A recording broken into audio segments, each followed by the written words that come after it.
ആഴ്ചയിലൊരിക്കലോ മാസത്തിലൊരിക്കലോ ഇനിയിപ്പോൾ കൊല്ലത്തിലൊരിക്കലെങ്കിലും ഒന്ന് മാറ്റിപ്പിടിക്കാൻ വേണ്ടിയിട്ട് വീഡിയോ ഒന്ന് സേവ് ചെയ്തോട്ടോ. അപ്പോൾ ആദ്യം ഇത്തിരി വെളിച്ചെണ്ണ ചൂടായ ചട്ടിയിലേക്ക് 1/4 ടീസ്പൂൺ ഉലുവ, 1/2 ടീസ്പൂൺ കടുക്, ഇഞ്ചി വെളുത്തുള്ളി ചതച്ചത്, അതിൽ വെളുത്തുള്ളി 2-3 അല്ലി മതി കേട്ടോ. പിന്നെ കറിവേപ്പില കുറച്ചധികം തന്നെ ചെറിയുള്ളി അരിഞ്ഞത്. ഇത്രയിട്ട് ജസ്റ്റ് ഒന്ന് മിക്സ് ചെയ്ത് വാടി വരുമ്പോൾ 5 പച്ചമുളകും വലിയൊരു തക്കാളി ഇട്ട് അത്യാവശ്യം നന്നായി തന്നെ വഴറ്റിയെടുക്കണം.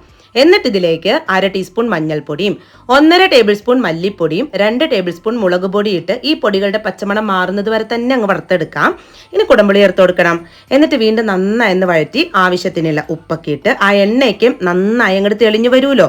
ആ സമയത്ത് അത്യാവശ്യം കട്ടിയുള്ള 1/2 മുറി തേങ്ങയുടെ പാലൊഴിച്ച് കൊടുത്തിട്ട് കഴുകി ക്ലീൻ ആക്കി വരഞ്ഞെടുത്ത അയില അങ്ങ് ഇട്ട് കൊടുക്കാം. എന്നിട്ട് അങ്ങ് അടച്ചു വെക്കാം. ഒരു 6-7 മിനിറ്റ് കൊണ്ട് അയില വേവൂട്ടോ.